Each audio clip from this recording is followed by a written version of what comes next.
had a front row seat performing with legendary acts including Billy Idol, Foreigner, Velvet Revolver, Stevie Nicks, Cher, and Pink. And he is here to be your personal rock star. Get ready to rock. Please welcome Mark Schulman. Woo!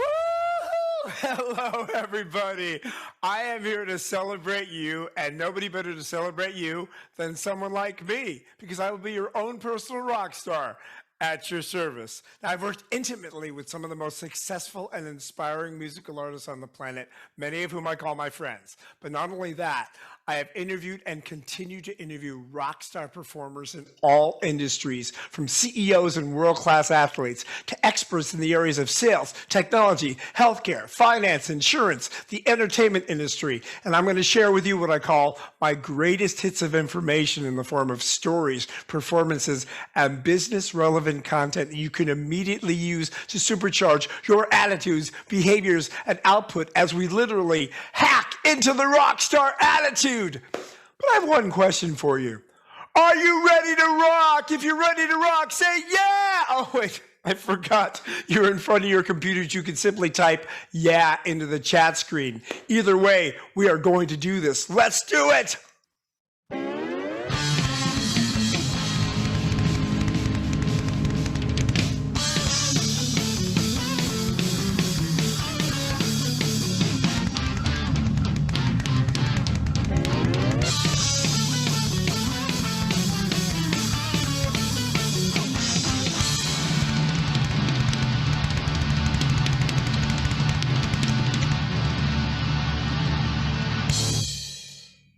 All right. Now, my friends, my presentation is interactive, which means the more you participate, the more fun you have, and the more you get out of the presentation. So if you are willing to participate, stand up and shake it out. Put your hands in the air. Jump outside of that Zoom box. Are you ready? Oh, yeah. Woo! Put your hands in the air like you don't care. Put your hands in the air like you don't care. Or. Now put your hands in front of you like... Oh, sorry, I never thought of a good rhyme. Just put your hands in front of you. Okay, all I want you to do is just copy me. Do exactly what I do. Are you ready? Here we go. Woo-hoo! Ha ha. A little more complicated. Wait. And a little more complicated still. Okay, this is where the rubber meets the road. This is where you get to show me what you're made of, because please remember that how you do anything is how you do everything. So we are going to do a little interactive rhythmic interplay, and you are going to use percussion from your kitchen. I want you to run into your kitchen when I give you the sign. You're going to go get a couple of spoons and a spatula and a pot top, anything you can find. If you can't find anything, just beat on the table. Either way, go run. Do it! So raise your glass if you are wrong. In all the right ways, all my underdogs.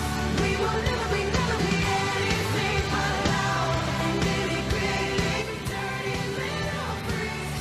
So raise your glass if you are wrong. In all the right ways, all my underdogs. We will never be anything but loud and nitty-gritty. You come on and raise your glass. Just come on and raise your glass. Woo! For me. Welcome back. I hope that was enough time. Okay, so I said we're going to do a little interactive rhythmic interplay. I'm going to tap a rhythm, and you are going to answer me with the very same rhythm. Are you up for the challenge? Are you focused? Are you committed? Are you ready to groove? It'll be first me, then you, first me, then you. Are you ready to do this? We are going to do this. Here we go. Oh, yeah. First me, then you. First me, then you. Me. You. Me. You. Oh, yeah. Oh, yeah. Uh-huh. Uh-huh.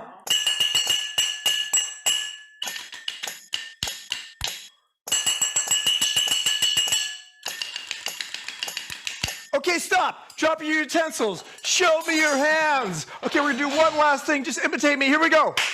Clap. Oh, yeah.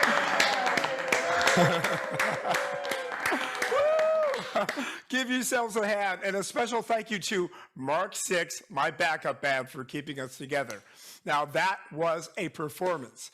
And as my 11-year-old daughter said very astutely when she was only 7, Daddy, we're all performing even when nobody's watching, and it's so much more fun. And when I'm just smart enough to remember that everything really does feel like a performance, every activity, and it is more fun. And imagine you could embrace that viewpoint, like every bit of verbal communication you share with your customers, your associates, your family. That next phone call you'll make is a performance. And every bit of written communication, every document, email, tweet, that next text you'll send is a performance. And today we're focusing on the extraordinary attributes of the rock star performers. Because for the rock star performers, there are no small moments. And I know that the greatest performers in life all understand that every one of these performances is not only a representation of what we do, but it's a representation of who we are. And for those of you who participated, if that was a representation of who you are, you rock! And if you were having fun, just type yeah in the chat screen. Because if you were having fun, I kid you not, you were experiencing a bit of a condition called drummer's high. That really exists, but you can only experience drummer's high by being fully engaged in the performance, not by reading about it, not by watching it on YouTube, not by wearing some sort of virtual helmet. It's the actual engagement that just gave you the following benefits. You just boosted your immune system, boosted your endorphins, made yourselves more acute and cute. But there was something else going on, and this is critical. You were actively listening. And because you were actively listening, you were responding in real time as opposed to reacting. And these are very reactive times. But when you're reacting, you're playing old responses, old defenses, old prejudices in your head, and that weakens your communication and your power.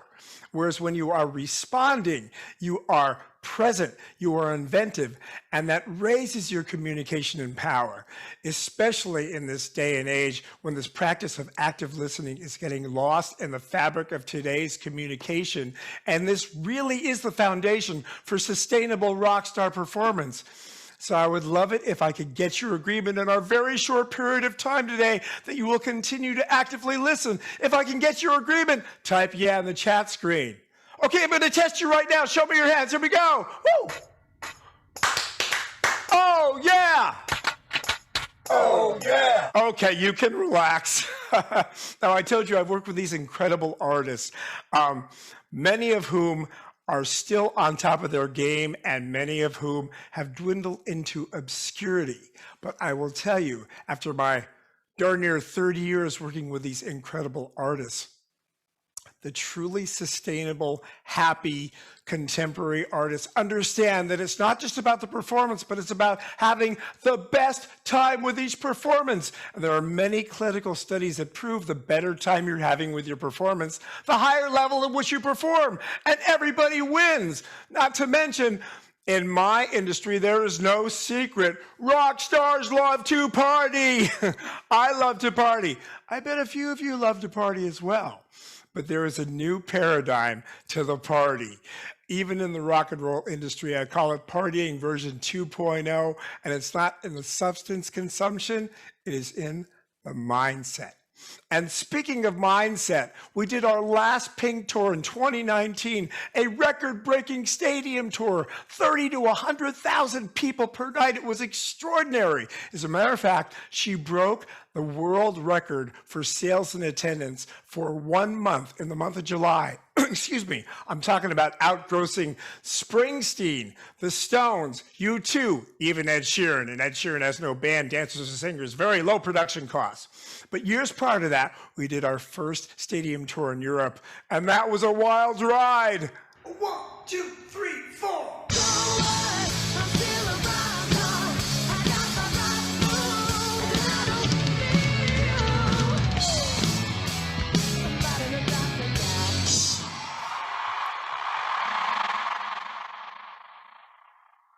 So we always ended with that song, So What? And Pink would do this outlandish aerial stunt. You saw a little bit of it in the video. We would call the 360, where she'd come running out from behind the stage wearing a harness. She'd run down the ramp to the front of the satellite stage, where she'd be greeted by two dancers who would clip her in with two carabiner clips.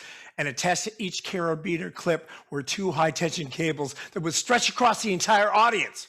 And when she gave the signal to the computer operator, he would lift her up.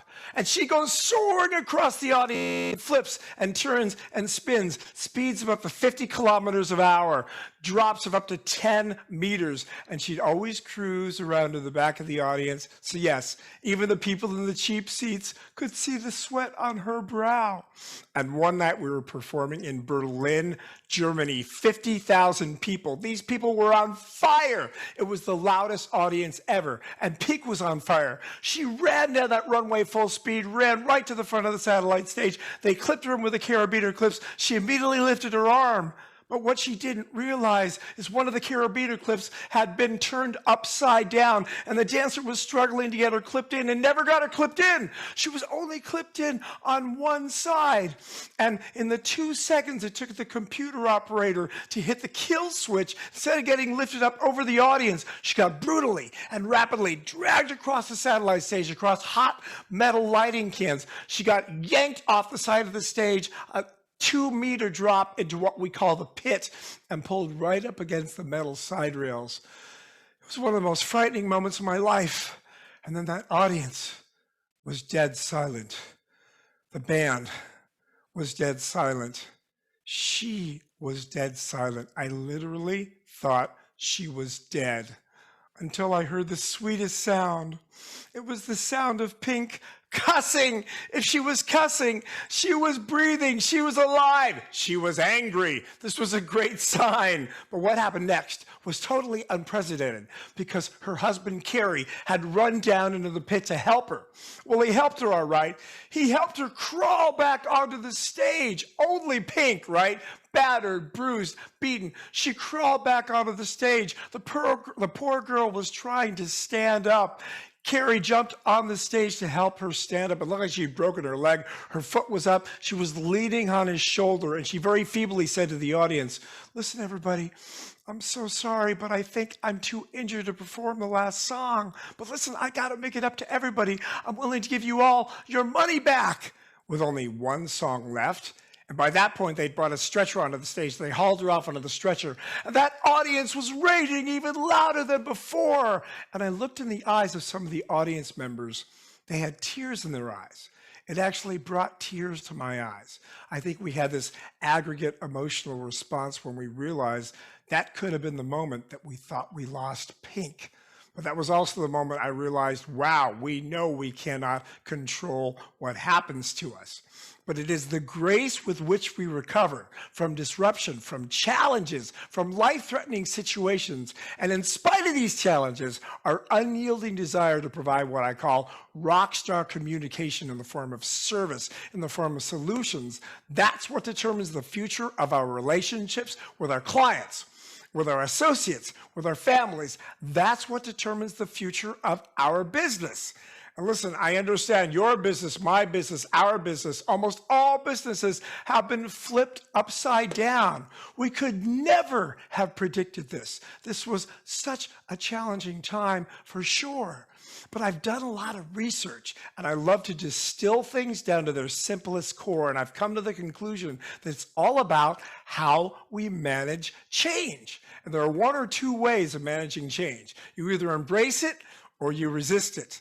And I will tell you, when COVID hit, in the months of March and April alone, I had 19 speaking gigs in those 2 months fall out, gone. Well, as you can imagine, I was totally freaking out. I had never done what you see now, what I call my rock show disguised as a keynote, virtually.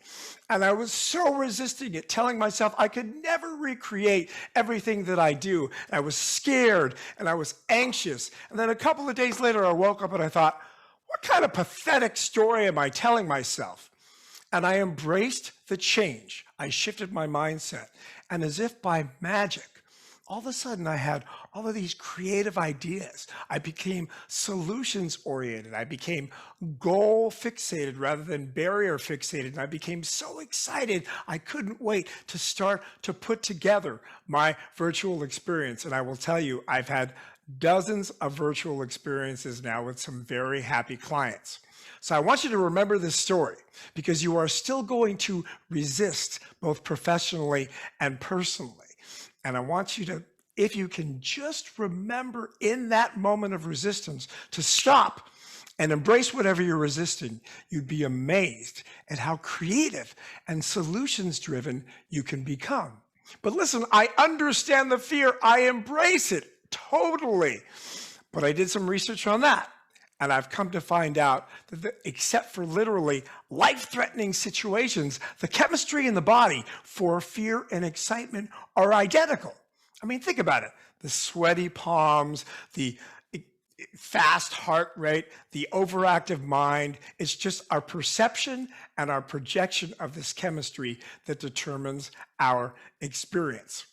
And let's see how Pink informed her experience. First of all, I don't know any artist, unless any other human, that would have done anything but just stay down in the pit and get rescued. Not Pink. She literally crawled back onto the stage, battered and bruised. In other words, she put the well-being of her customers, her clients, her audience, as a matter of fact, the band, the dancers, the singers, the crew, she put everybody's well-being in front of her own well-being, because that's what a great leader does. And then she crawled back onto the stage where she couldn't even stand up. She got on the stage, and the first thing she did was apologize when it was so obviously not her fault, meaning she was culpable. She took full responsibility, because that is what great leaders do as well. That's what great team members do. That's what great band members do. We take care of our own. And I will say not one of the 225 people on the road got reprimanded or lost their jobs. But on top of that, she offered a solution that was so, what I call rock and roll, so far above and beyond, offering everybody their money back. And I will tell you, not one person asked for their money back. So I want you to think about this story the next time you're in a position to give maybe uncomfortable communication, or the next time you need to really bust out of your comfort zone. Think outside of the box. As a matter of fact, I've just destroyed the box, because I've learned that the world class begins where our comfort zones end. Now let's look at the way that Pink handled herself on gig day. First of all, thank God we had a day off. She was battered and she was bruised. I will tell you, any mere mortal like me probably would have been laid up in a hospital for a month. Homegirl's built like a truck. She didn't break any bones. She barely broke any skin. But there was speculation from management as to whether we'd continue doing the 360 because it was too darn high risk, not to mention the insurance premiums skyrocketed. But the following day was a show day, and I will tell you, Pink did not have any iota of a thought of canceling the 360. As a matter of fact, she got up during sound check and did the rig check herself. Talk about shifting fear into excitement. And that night, we were not only playing the 360, we're not only playing So What, she was not only doing the 360, but for any of those of you who've gotten a chance to see Pink live or see Pink on screen, anybody I've ever talked to agrees, it's the coolest show closer in the history of pop music. But I've often thought to myself, what if she never crawled back on the stage that day? What if she never got up and did the 360 literally 2 days after she nearly died? I'm certain that her career trajectory, her reputation, her brand, even her self-assessment would be completely different. So what is it that drives someone like Pink? What activates the great performers on our planet? I'll tell you exactly what it is, my friends. It's attitude. I know a lot of you are thinking, really, drummer? That's the best you've got? All that buildup for just attitude? I've been hearing about attitude my entire life. Attitude, schmatitude. But before you turn off the presentation, just let me demonstrate the absolute power of attitude. And first, I want to congratulate each and every one of you as being the proud owner of your very own attitude. Oh, yeah, because whether you like it or not, it's with you 100% of the time. It affects you, it infects you, it affects others, it infects others. But what makes attitude so incredibly potent, why I call it the golden ticket, is we know we cannot control what happens to us. We've already talked about that. But at any moment in time, I'm talking about right now, you have the power to change, shift, or choose your attitude about what happens to you. And remember, this is a decision that you make. And when you make a decision, you are truly cutting off all other possibilities. So if you decide to give yourself and you change and you choose your attitude to be more desirable, it gives you amazing power. But the truth is that attitude is just the foundation of an unprecedented formula, one that I live by, one that I swear by, one that I'm writing my next book about. Because check this out. Your attitude is actually what drives your behavior. Now think about the implications. Think about the power in that. One attitude can drive many behaviors, and your behaviors are what determine the consequences of your life, and one behavior can drive many consequences. Excuse me. So yes, I am suggesting that you can shift your attitude to be more desirable and literally drive different consequences in your life. And this is a formula. A times B equals C. Attitude times behavior equals consequence. And I said I employ this in my life every single day. But now, a little introspection for you. Are you the kind of person that when you hear about something like this that could literally change your life, do you ignore it?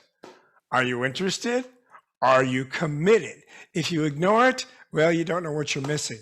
You never know what could have been. And if you're interested, well, you might employ it in your life. You might think of some reason as to why it doesn't apply to you. But if you're committed, you just do it. And that is the rock star attitude you find out for yourself. And I will tell you, you will never hear this information from anybody but me or my brilliant co-writer of my book, Dr. Jim Samuels. You now have a gift.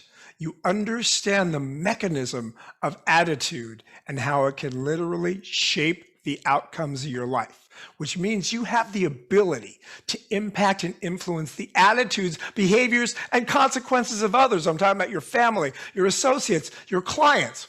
Let's take your clients as an example.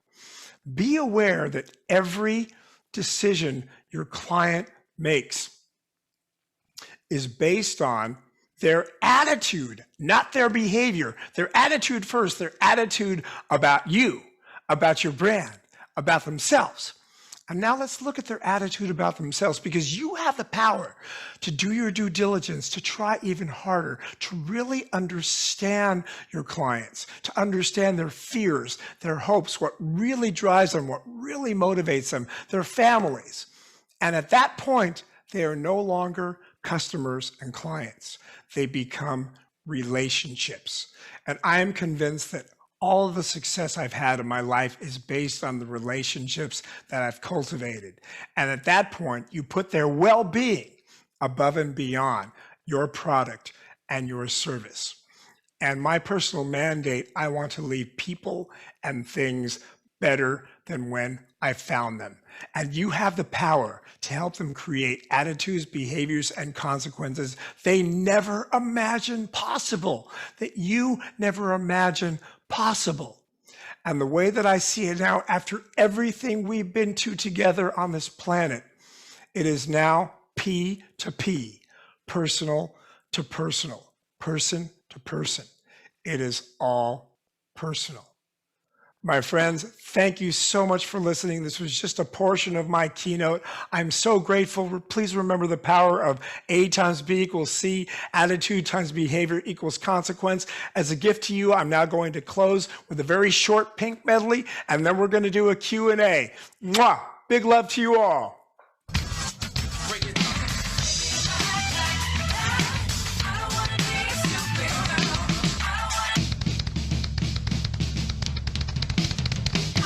Be a